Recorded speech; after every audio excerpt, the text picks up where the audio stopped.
우리가 인생을 살아가면서 참 많은 일들이 우리에게 있습니다.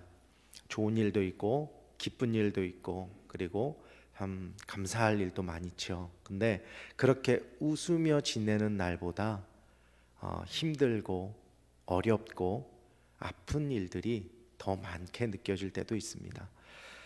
우리가 인생을 살아가면서 위기의 순간을 맞을 때가 있죠. 그럴 때 여러분들은 어떻게 반응을 하십니까? 어떤 사람들은요, 두려워합니다. 저 일을 어떻게 하지? 내가 저 일을 어떻게 해결할 수 있을까? 그러면서 두려워하죠. 어떤 이들은 그 일을 해결하기 위해서, 나에게 닥쳐진 문제를 해결하기 위해서 주변 사람들에게 도움을 구합니다. 어떻게 해서든지 해결책을 찾으려고 이리 뛰고 저리 뛰고 전전긍긍하는 모습을 보이기도 하죠. 그런데 오늘 함께 나눌 우리 말씀의 주인공인 다니엘은 다른 모습을 보입니다. 그는 자신에게 찾아온 위기의 순간에 가장 먼저 기도하는 모습을 보입니다. 우리는 다니엘의 삶을 통해서 참된 기도가 무엇인지, 그리고 그 기도가 어떤 능력을 그 삶 가운데 발휘하는지 보게 될 것입니다. 다니엘은 여러분들께서도 잘 아시는 바와 같이 메데 바사, 다시 말해서 페르시아에서 고위 관리로 성공한 사람입니다. 근데 그의 출신이 포로였죠. 바벨론 때 포로로 잡혀와서 그 제국이 바뀌는 그 시간까지도 그는 거기서 포로의 신분으로 그렇게 산 포로입니다. 그럼에도 불구하고 그는 정치적으로 성공한 그런 사람이었습니다. 그런데 단순히 정치적으로 성공한 사람이 아니라 하나님 앞에서 흔들리지 않는 신앙을 가진 신앙인이기도 했습니다. 앞에서 잠시 언급했듯이 바벨론에서 이방 문화 가운데 포로의 신분으로 있으면서도 자신의 신앙을 굳게 지켜냈던 사람이기도 했습니다. 그리고 페르시아 왕국의 높은 고위직에 있지만 그럼에도 불구하고 자신의 신앙을 굳게 지켜나가고 있었습니다. 많은 사람들, 대부분의 사람들은 자신의 신분이 바뀌면 태도도 바뀌게 되고요, 생각도 바뀌게 되고 삶의 방향, 삶의 태도도 바뀌게 됩니다. 심지어 자신의 신앙의 모습도 조금씩 바뀌어가기도 합니다. 그런데 다니엘은 포로로 잡혀왔을 때나 지금 페르시아의 고위 관리직에 있을 때나 변함없이 하나님을 경외하는 사람이었습니다. 그래서 그의 성공은 많은 사람들의 시기와 질투를 불러오게 됩니다. 결국 그는 믿음의 시험을 맞이하죠. 그를 모함한 사람들이 만든 법은 단순한 행정 시행령이 아니라 하나님과의 관계를 끊어버리려는 사탄의 공격이었습니다. 그러나 다니엘은 흔들리지 않았습니다. 그는 왕의 조서가 발효된 후에도 전에 하던 대로 하루에 3번씩 하나님께 기도하게 됩니다. 어떻게 그럴 수 있을까요? 어떻게 그럴 수 있을까요? 왕의 명령을 어겨서 재산이 좀 날아간다든지, 아니면 내가 그냥 옥에 갇힌다든지, 아니면 사회적으로 좀 내 명예가 좀 실추된다든지, 그러면 뭐 그럴 수도 있어요. 그런데 왕의 명령을 어기면 이때는 어떻게 됩니까? 목숨을 잃는 상황까지, 내 목숨이 날아가게 되는 거예요. 내 목숨이 떨어지게 되는 상황임에도 불구하고 그는 흔들리지 않습니다. 목숨을 잃을 수 있는 상황에 몰렸음에도 불구하고 다니엘은 기도의 일을 멈추지 않습니다. 기도의 일을 멈추지 않았다는 것은 온전히 자신의 삶을 하나님 앞에 맡겼다는 것입니다. 지금 우리의 상식으로, 우리의 마음으로 생각했을 때 그게 쉬운 일일까요? 어려워요. 그렇죠? 어렵습니다. 다니엘의 기도가 또 특별하게 생각되는 이유는 그가 위기의 순간에만 기도한 것이 아니라 평소에도 기도의 삶을 살았기 때문입니다. 오늘 본문 다시 한번 보시겠습니다. 다니엘이 이 조서에 왕의 도장이 찍힌 것을 알고도 자기 집에 돌아가서는 윗방에 올라가 예루살렘으로 향한 창문을 열고 전에 하던 대로 하루 3번씩 무릎을 꿇고 기도하며 그의 하나님께 감사하였더라. 다니엘의 기도는 일회성에 그친 것이 아니었습니다. 그의 삶 속에 깊이 뿌리 내린 습관이 되었던 것입니다. 우리가 기도할 때 언제 우리가 제일 간절히 기도합니까? 나에게 급한 일이 생겼을 때, 가장 급하고 좀 위급한 일이 생겼을 때, 도움이 필요할 때 하나님을 찾지요. 그리고 그 일이 해결되면 우리는 어떻게 하죠? 기도의 끈을 놓을 때가 많습니다. 다시 일상으로 돌아가죠. 긴급한 상황일 때는 하나님 이거 아니면 안 됩니다. 하나님 지금 해 주셔야 됩니다. 하나님 저 좀 살려 주셔야 됩니다. 막 열심히 기도합니다. 안 나오던 새벽 기도도 나오고요. 수요 예배도 나오고요. 금요 기도회도 나오고요. 평상시에는 교회 근처 지나가도 안 들어왔는데 지나가다가도 와서 빈 예배당 안에서 기도합니다. 근데 일이 해결되면요, 어떻게 하죠? 다시 일상으로 돌아갑니다. 근데 다니엘은 그러지 않았다는 거예요. 내 상황이 어떻든, 내 환경이 어떻든, 내 몸이 어떻든 상관없이 늘 하던 대로, 전에 하던 대로 하루에 3번씩 하나님께 감사했다라고 기록하고 있습니다. 그가 위기의 순간을 맞이했을 때 그가 기도할 수 있었던 것은 계속해서 그가 기도의 삶을 살았기 때문에 자연스럽게 하나님 앞에 하나님의 기도의 자리로 나올 수 있었다라는 것입니다. 평상시에 기도하지 않으면요, 위급한 순간에 기도해야 되는데 어떻게 기도해야 될지 방법을 모를 때도 있습니다. 우리는 기도를 삶의 리듬으로 만들고 매일 습관으로 삼아야 할 줄로 믿습니다. 새벽에 혹은 하루에 3번 정해놓고 우리의 삶 속에 자연스럽게 기도가 자리할 수 있도록 그렇게 삶을 바꾸어 나가야 할 줄로 믿습니다. 습관적으로 기도하셨던 분이 오늘 말씀을 준비하다 보니까 한 분이 더 생각이 났어요. 바로 예수님입니다. 누가복음 22장 39절 40절 보겠습니다. 예수께서 나가사 습관을 따라 감람산에 가심에 제자들도 따라갔더니 그곳에 이르러 그들에게 이르시되 유혹에 빠지지 않게 기도하라 하시고, 예수님께서도 습관을 따라서 기도하러 다니셨다라는 거예요. 그리고 그곳에서 기도를 통해서 하나님 아버지를 만나셨습니다. 계속해서 제가 기도에 대해서 여러분들과 말씀을 나눕니다. 여러분들께서는 개인의 기도 생활에 대해서 어떻게 생각하십니까? 여러분은 여러분들의 기도 생활에 대해서 만족하시나요? 하나님과 정기적으로 만남의 시간을 그렇게 가지고 계십니까? 제가 이 설교 준비하면서 굉장히 부끄러웠습니다. 이거를 설교문을 이렇게 써놓고요, 이거를 진짜 앞에서 성도님들한테 물어봐도 될까? 전 되게 부끄럽더라고요. 바쁘다는 이유로, 지금 특별히 요즘 대신반 기간이잖아요. 바쁘다는 이유로 자꾸 이렇게 깜빡할 때가 있어요.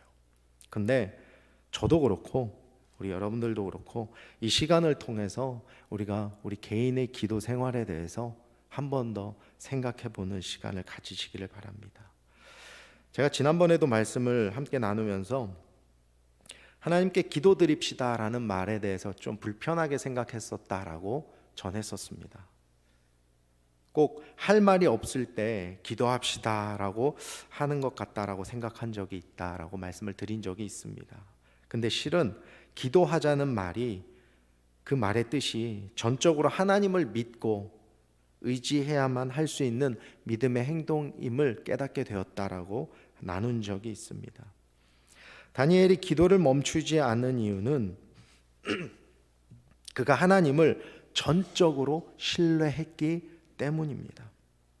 그는 왕이 아니라 하나님께서 궁극적인 통치자이심을 믿었고 하나님께서 모든 것을 주관하신다는 것을 확신하게 되었습니다. 아니, 확신했습니다. 우리는 종종 문제 앞에서 두려워하고 염려합니다. 어떡하지? 이번 달 어떡하지? 이번 달 비즈니스 어떡하지? 나 저 일 해야 되는데 어떡하지? 직장에서 관계는 어떡하지? 두려워합니다. 근데 기도는 우리의 두려움을 하나님께 완전히 맡기는 것입니다. 기도를 통해서 우리는 하나님께 우리의 짐을 내려놓고 그분을 의지하게 하는 것입니다. 사도 바울은 빌립보 교회 성도들을 향해서 아무 걱정하지 말고 모든 것에 기도와 감사함으로 하나님께 아뢰라고 권면하지 않았습니까? 또 잠언은 보면 잠언 3장 5절 6절을 보시면 우리가 기도에 대해서 어떤 마음을 가져야 하는지 생각해 보게 합니다. 잠언 3장 5절과 6절입니다. 너는 마음을 다하여 여호와를 신뢰하고 내 명철을 의지하지 말라. 너는 범사의 그를 인정하라. 그리하면 내 길을 지도하시리라. 6절에 범사의 하나님을 인정하면 우리의 길을 하나님께서 지도해 주신다라고 기록하고 있습니다. 항상 우리의 모든 삶을 주님 앞에 내어놓고 주님의 인도하심을 믿고 순종해야 할 줄로 믿습니다. 하나님의 주권을 인정하는 거, 하나님을 하나님으로 인정하는 거, 말로만 그렇습니다가 아니라 정말 우리의 삶 가운데 그거를 행동으로 보여야 합니다. 어떻게 해야 합니까? 그것은 하나님의 말씀을 전적으로 믿고 순종하는 것입니다. 우리의 삶이 그렇게 주님의 인도하심을 따르는 삶으로 살아갈 때 하나님께서는 우리의 삶을 책임져 주십니다. 우리 앞에서 우리를 위해 일하신다는 것입니다. 한때 한 3년 전에 제 삶이 좀 막막했던 적이 있었습니다. 사역의 길을 가기 위해서 한국으로 왔는데 길이 보이지 않는 거예요. 여기도 해보고 저렇게도 해보고 이렇게도 해보고 아무리 해도 길이 보이질 않는 거예요. 근데 제가 떠나올 때요, 저희 아버지께서 공항에서 이렇게 말씀하시는 거예요. 야, 진짜 진지하게 가서 6개월에서 1년 안에 너가 사역지를 못 찾으면 미련 없이 목회를 접어라. 그거에 미련 두고 이리 기웃 저리 기웃해서 네 가족 고생시키지 말고 접어라. 근데요, 그게 진짜 현실적인 이야기였는데 저는 그때 말은 했지만 속으로는 받아들이지 않았어요. 이해되지도 않았어요. 나는 기도하고 응답 받고 가는 건데 하나님 알아서 해주시겠지, 정말 단순하게 그 믿음 하나 가지고 왔거든요. 근데 와보니까 웬걸요, 생각했던 거랑 정반대인 거예요. 누가 오라는 사람이 있는 것도 아니고요, 또 누가 소개시켜 주겠다는 사람이 있는 것도 아니고요, 정말 막막한 거예요. 그럼 어떡하겠습니까? 근데 또 저희 아버지께서 하시는 말씀이 너 혼자 가는 거 아니야. 윤건이도 있고 네 와이프도 있고 괜히 너 가서 쟤들 고생시키지 마. 너 1년 안에 목회지 못 찾으면 목회할 생각하지 말고 빨리 일 찾아서 돈 벌어. 그래야 고생 안 시킨다. 그리고 두 번째, 처갓집한테 기댈 생각하지 마. 그 두 가지를 저에게 말씀하셨어요. 근데 정작 와서 보니 너무너무 제가 생각했던 거하고 달라서 되게 암담했었습니다. 그때 정말 기도할 수밖에 없더라고요. 그래서 하나님 앞에 매달렸죠. 매달리고 나니까 하나님께서 그때부터 길을 조금씩 열어주시더라는 것입니다. 그리고 하나님께서 저에게 마음의 담대함을 주시더라는 것입니다. 사랑하는 성도 여러분, 우리 하나님 아버지의 능력과 임재하심과 특별히 우리를 사랑하시는 그 하나님의 마음을 온전히 믿으며 나아가시기를 소망합니다. 그래서 제가 하나님의 은혜로 오늘도 여러분들과 하나님의 말씀을 이렇게 나누고 있지 않습니까?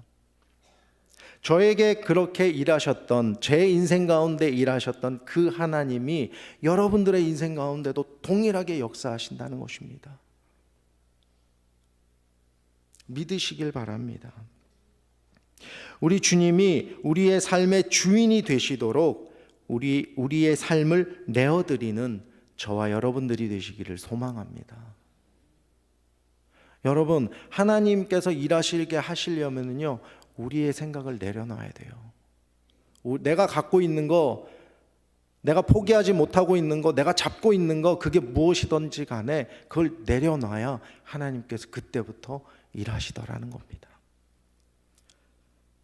또 기도는 우리에게 있어서 구원의 도구입니다.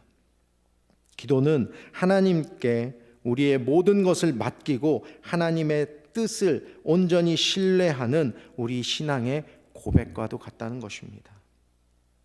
하나님께서는 우리의 기도를 통해서 역사하시고 우리를 지키시는 분이심을 믿기 바랍니다.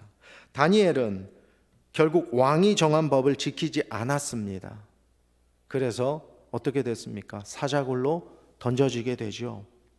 그러나 하나님께서 그를 지키십니다.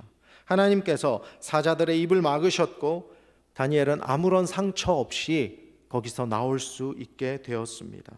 이것은 기도의 능력을 보여주는 놀라운 장면입니다.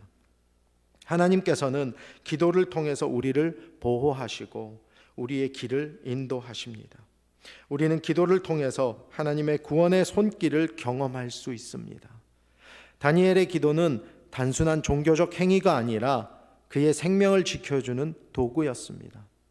오늘날 우리도 기도를 통해서 하나님의 도우심을 구함으로 하나님의 역사심을 경험하는 은혜가 있으시기를 바랍니다.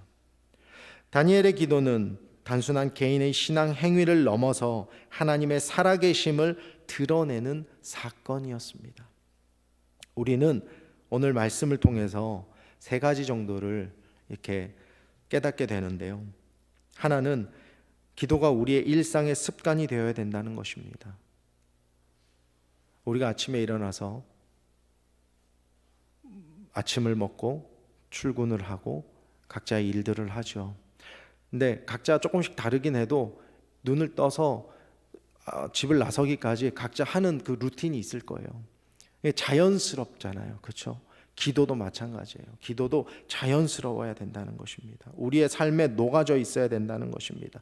급할 때, 위기에 처했을 때, 긴급할 때만 찾는 것이 아니라 늘 우리의 삶 속에서 기도가 숨 쉬는 것처럼 그렇게 행해져야 된다는 것입니다.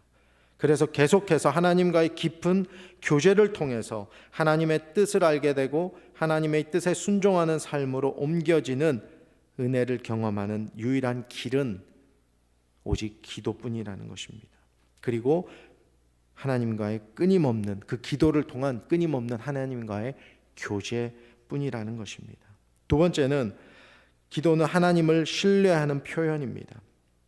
우리의 염려를 하나님께 온전히 맡기고 그분을 믿고 의지하며 나아가야 할 것입니다.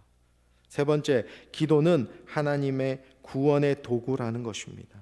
기도를 통해서 하나님께서는 우리를 보호하시고 또 우리를 보호하시고 우리의 삶에 역사하십니다. 사랑하는 성도 여러분, 다니엘처럼 기도하는 성도가 되기를 원하십니까? 다니엘은 사자굴에서도 내 목숨을 잃을 수 있는 그 극박한 순간에서도 기도를 멈추지 않았습니다. 다니엘은 자신의 신분이나 지위나 자신이 처한 상황이나 환경에 흔들리지 않았습니다. 흔들림 없이 온전히 하나님만을 바라보며 하나님께 간구하며 그렇게 나아갔습니다. 그렇게 했을 때 하나님께서 그를 지키셨습니다. 우리도 기도를 통해서 하나님의 능력을 경험하고 흔들리지 않는 믿음을 가질 수 있기를 원합니다. 이제 남은 주간을 계속해서 살아가십니다. 우리가 살아갈 때 다니엘처럼 기도의 삶을 살아내시기를 소망합니다. 아침에, 점심에, 저녁에 하나님을 기억하며 기도하는 시간을 가지시기를 소망합니다. 그리고 기도를 통해서 역사하시는 하나님을 경험하시는 축복을 누리시는 저와 여러분들이 되시기를 우리 주님의 이름으로 축원합니다.